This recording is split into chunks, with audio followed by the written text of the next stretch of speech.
My friends, I want to talk to you today very simply about government. And the need to use diplomacy and build international consensus to resolve our problems whenever possible. Our diplomats are working with a range of partners to strengthen human rights protections. This is not a time to undercut our diplomats. Today, in our boasted modern civilization, we are facing just...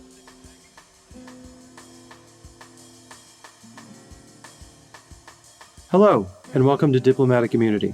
I'm Kelly McFarland, Director of Programs and Research at the Institute for the Study of Diplomacy at Georgetown University. China, Afghanistan, and Russian aggression toward Ukraine have dominated the global headlines over the course of the Biden administration's first year plus in office. But in Africa, home to 54 countries and well over 1 billion people and growing, a longer-term future of challenges and opportunities looms. From trying to corral the COVID-19 outbreak, to strengthening governance and democracy in the face of backsliding, to harnessing the continent's potential, the United States, the international community, and African nations themselves have much work to do. Where is U.S. policy in Africa headed? What are the key issues? What has the Biden administration done so far, and what should we look for in the future? We continued our series of conversations with members of the ISD community on the diplomatic challenges facing the Biden administration by chatting with Ambassador Eunice Reddick about this and more in our latest episode of Diplomatic Immunity. During her more than 35 years of diplomatic service, Eunice held ambassadorial assignments representing the U.S. in Niger, Sao Tome and Principe, and Gabon. She also served as Chargé d'Affaires, the acting chief of mission, at the U.S. Embassies in Mauritania and Burundi. At the State Department, she served as director of the offices responsible for U.S. relations with countries in East and West Africa and Southeast Asia. Eunice also held positions covering U.S. cooperation with development-focused international organizations and U.S. assistance for refugees in Africa.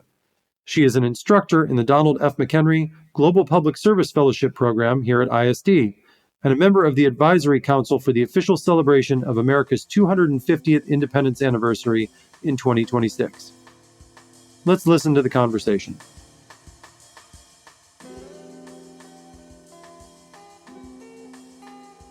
Joining us today to continue our Season 4 look at some of the main thematic issues and regional issues in the first year of the Biden administration and moving forward is ISD's very own Eunice Reddick. Thanks for joining us. Thank you for the invitation. I'm happy to be here. So today we're going to talk about Africa and Africa policy. And at the moment and over the first year in the Biden administration, there's been a lot of talk about China, obviously, a lot of talk about Afghanistan, and in recent months, it's been all Ukraine every day, all day. There's also been some major issues and things happening in Africa as well. Obviously, the Ethiopia Tigray situation, and we've had an unwelcome amount of coups lately, it seems like, in Africa as well. So with that in mind, what do you think are 2 or 3 of the most important issues or countries in Africa right now, and why? Yeah, thanks for the question, Kelly. First, I just like to say during my 35 years or more of service, in the Foreign Service as a diplomat, I spent many of those years covering African issues, U.S. relations with the countries of Africa, and also working at U.S. embassies in Africa.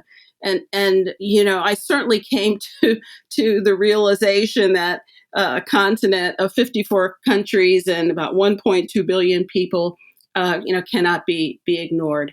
I mean, overall, I think our relationship with Africa needs to be more central. Much more so in our foreign policy, and I'd like to see that happen during this administration. But when I think of the issues, and you already mentioned a couple of the current concerns, but the one that tops my list, as it does many lists, is the pandemic, the COVID pandemic, and Africa has suffered as much as any region. I think for the first few months, or even during the first year, there was a problem with statistics. There was speculation, well, maybe Africa hasn't suffered; it's a young population, but clearly, as we go into a third year, Africa has suffered. There's been a response, and certainly from the U.S. government, in terms of providing vaccinations. Other countries have provided vaccines as well. COVAX has been the sort of central international mechanism to distribute vaccines in Africa, but has not been sufficient. I think what we're seeing recently, though, I think is perhaps a good news story. In fact, just in the last few days or so, that a South African biotech company has produced a COVID vaccine using the Moderna mRNA vaccine data. Also, over the last few months, we know that Senegal has entered into, it looks like, a private-public partnership to produce vaccines, and I think the U.S. government is playing a role here. Clearly, this could change the situation on the production of vaccines. Again, it may the actual production manufacturing may not come in for a while. It may not affect the current variant, but ultimately for Africa to be able to produce vaccines like India produces vaccines that will help the not only within the countries where these plants are located, but also in terms of exports throughout the continent. This will make a difference. And it's important to the U.S. Because for the U.S. and the rest of the world to recover from this pandemic and its effect on health and economic prosperity, African countries must be able to recover as well. So overall, I think there's a goal. We want to see better health systems throughout the continent as well that can prevent, detect, and also respond to future health emergencies. It could be SARS, it could be Ebola, but we play a role. I say that as the U.S. government plays a role, and other institutions, USAID, WHO, African CDC, international NGOs. There's an important role to be played to support the efforts of African countries to build strong health systems.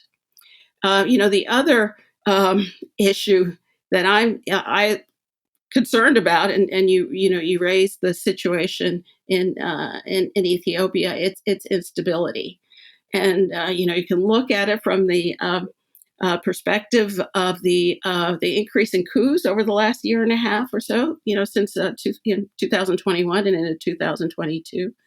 Military coups in Chad, Guinea, Sudan, Burkina Faso, and Mali. But there are also these issues of basically it's governance, the problems of poor governance that affect many countries. Weak institutions that include the judiciary in many countries, weak legislative branches. The problems of governance also lead to instability. It's not just the coup d'etat. It's interesting if you look at the sort of the listings of fragile states. I think maybe around 2019 that 7 of the 10 countries on that list were at risk for collapse. Were countries in Africa, and the factors that were considered to determine fragility included delivery of public services, human rights, demographic pressures, refugees and internally displaced persons, and security. Some of those countries did end up in that 2021 list of countries suffering coup d'etats. Others managed to pull through, but again are still weak countries. I'm concerned about the conflict in Ethiopia and Sudan and the potential for destabilizing, the Horn of Africa. And, we also have continuing violence from extremists in the Sahel region and Somalia. Again, it's important to the U.S. We need to pay attention, to these situations. The U.S. needs stable partners, globally, not just Africa, but globally. And this is how we can advance economic prosperity, peace, and human development. So again, we can't ignore these situations. And I think there's a strong belief, very much an American belief, but I think it captures, a sense of, I think of our partners as well, that the best partners are democratic. So again, these issues come into play. The president held a summit for democracy at the end of last year, and I think of the 100 or so nations invited, 17 were from Africa. And I think what was important to see what came out of the several days of discussions, and this focus on fighting corruption, strengthening election integrity, and the rule of law, expanding civic space, and protecting the media. Again, these are important, fundamental. They're foundations for democratic governments, and of course, African governments that participated in the summit bought on. So, the potential is certainly here to change these scenarios of instability and poor governance. I think personally, I was very happy to see that Niger, where I served as ambassador for several years, Niger had its first peaceful transition of power between leaders. And, we saw very vibrant election campaigning in Zambia, in Southern Africa, where opposition candidates won office and were able to take office. So, I don't see a light that's continuing to dim on these issues of governance, instability, and democracy. There's a bright light out there. I think we have to look at the economic. We can think back just a couple of years prior to the pandemic that several of the fastest growing economies globally were in Africa. Ghana, for example, and Ethiopia were on that list. But the pandemic has slowed growth. But growth can rebound with, wider and faster distribution, of course, of vaccines and attention to the health factor, but also attention to the drivers of economic growth. And this is where, the U.S., other governments can play a role in helping to create employment, encourage innovation, and, use of emerging technologies, expanding infrastructure. This is where, the U.S. is focused on power and electricity. But of course, the infrastructure needs throughout the African continent are vast and extend, way beyond, the power sector. And I can come back to this a little later. Africa has a very young population. By 2025, just over the next couple of years, more than half of Africa's population will be under the age of 25. This is a energetic, young, demanding population, and they're tuned into the rest of the world using, what might be considered pretty basic telephones, but they know what's going on elsewhere, and they want to be part of this. So, the change that's happening, so creating opportunities for these young people, and also supporting the full role of women in economic growth. Important issues. The U.S. needs to be part of it, and it certainly stays on my mind. But I think linked to this, and I'll stop after this because I just want to get in climate change. It is a crisis. It's affecting economic prosperity, across the continent. We look at drought, deforestation, desertification, flooding. I saw this when I was in Niger. When you think of the how parts of the Sahel continue to dry out, desertify, but what was striking was the violent flooding that would occur in these, again, very dry areas that decimated livestock. So, Lake Chad, we know is drying up. It's affecting not only Chad, but also Niger and other neighbors. It's affecting livelihood. And just recently, we've seen these violent weather patterns in Mozambique, Malawi, and Madagascar, excuse me. So this is a real concern. It is part of climate change.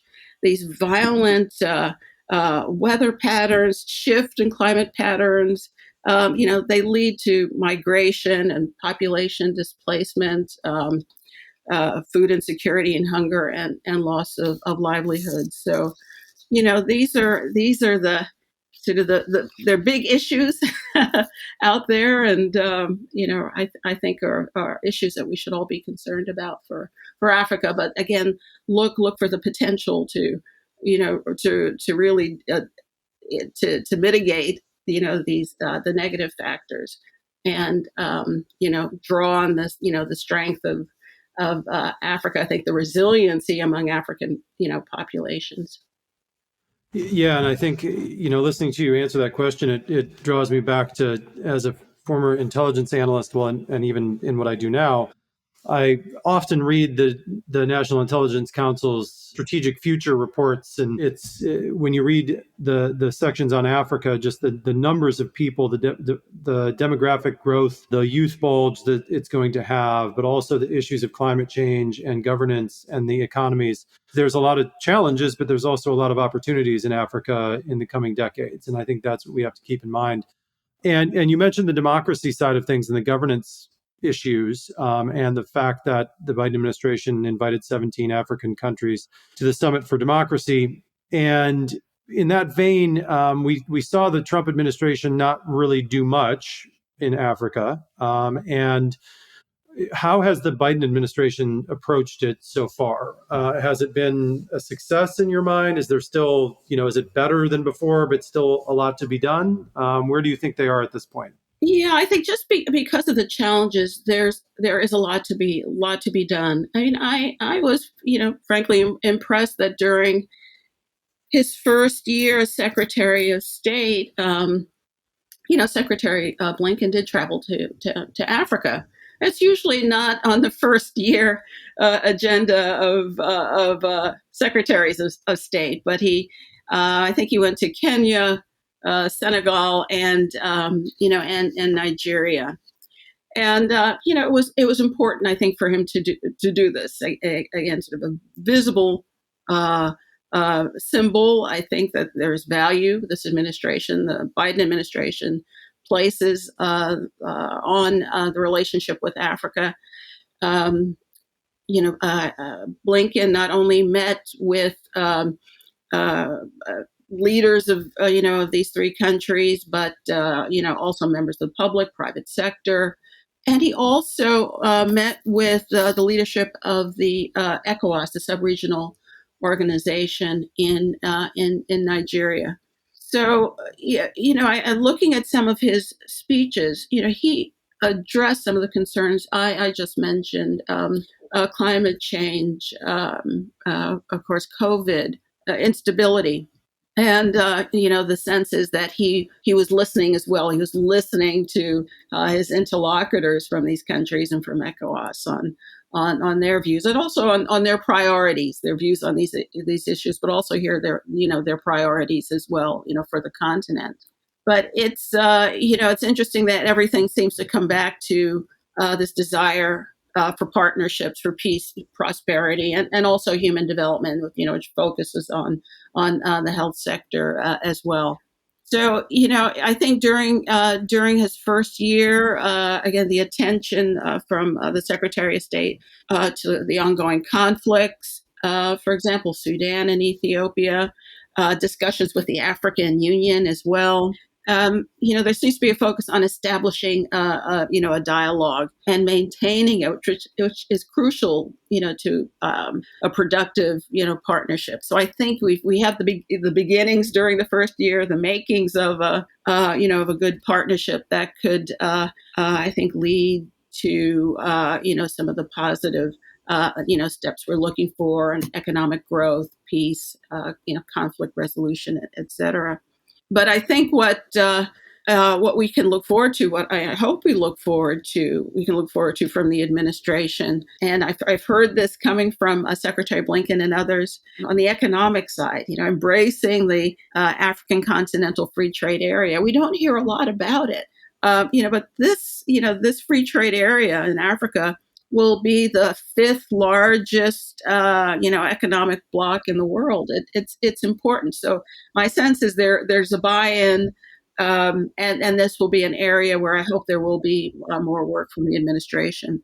We still have our own, the U.S. Africa Growth and Opportunity Act, that provides eligible African countries with duty-free access to the U.S. market for, I think it's several thousand products at this point.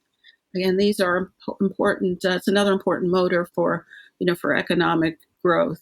And there's a relatively new tool that was developed in the previous administration, and that was the transformation of OPIC, the Overseas Private Investment Corporation, into the International Development Finance Corporation, which has already started supporting development projects through loans to private investors. So again, we have tools. The administration has tools to use. We don't hear a lot about it, and maybe there will be an overall strategy. Usually each administration produces a strategy for Africa and other regions as well. But perhaps in an Africa strategy, we'll see these pieces come together.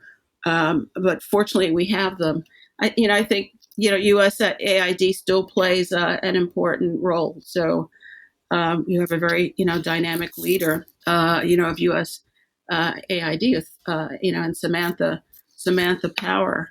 So I think there's a lot to be done. What I hope, and you mentioned China, where the U.S. needs to play a greater role. Again, I think is infrastructure. When we think of the Chinese Belt and Road Initiative, we're talking about infrastructure, and it's infrastructure beyond power. We can do this. We've got the tools to increase our role in infrastructure development in Africa that will make a big difference. Again, looking at what USAID is doing. Also, USAID has more of a role to play now in humanitarian assistance. This will continue to be important across the continent. But what I'd also like to see in that column, that I think sort of we have human development, doing more with our connections to African youth. And I'm very proud to say that over the years, I have sort of initiated nominations for young people from countries I've been in for the Young African Leaders Initiative, which just celebrated, its 10th anniversary, over 24,000 alumni since its launch, with many more hundreds of thousands of African young people part of the Yali social media network. We can do more, I think, to promote these vibrant, energetic young people who are in both the private and public sector, and are going to be the leaders in Africa tomorrow. So, I think briefly in that category, and I remember as the sort of the public diplomacy side of the State Department, but fostering those linkages between colleges and universities in the U.S. and Africa. A lot can come out of those linkages, and not only in terms of educating young scholars, but also research, and technological research in particular. Governance, again, I think is going to remain an important factor, but we have to, I think, realize governance issues are tough and they're long-term. They extend beyond a 4-year administration, and it requires, a lot of funding. And maybe that will come out of the Summit for Democracy Initiative, additional funding to deal with these issues of governance and fighting corruption, over the long term. Programs to empower African women and girls. Now, that could be a whole separate discussion, but more needs to be done. And I haven't talked a lot about what we do through our military in terms of strengthening African militaries, but there will continue to be a need for this as long as there are threats across borders, as long as there are extremist groups that threaten countries in the Sahel or in the Horn of Africa or West Africa. So, my sense is, these issues are well known by members of the administration. They talk about them, and maybe we'll see them come together in overall in a strategy. So a lot remains to be done, but I'd like to see them become more central, to our international engagement. Well, Ambassador Reddick, I appreciate the tour de force overview of Africa and what's going on, and the administration's approach thus far. And as you noted, I think there a lot more focus needs to be placed on Africa, but there has been focus, and I think building those relationships is the first step of what the administration's been doing, and we look forward to seeing how things play out over the next couple years and the rest of the administration. So thank you very much for joining us, and we really appreciate it. Thank you for giving me this opportunity. That was Diplomatic Community. Thanks for listening to this episode. Please share the episode on social media and tell your friends and colleagues to come find us wherever they listen to podcasts. This episode was produced by Alistair Somerville. Audio editing for this episode was done by Aaron Jones. Thank you to the Carnegie Corporation of New York for their support for this podcast. Follow us on Twitter @GU Diplomacy and visit our website, isd.georgetown.edu, to learn more about our work. Until we meet again.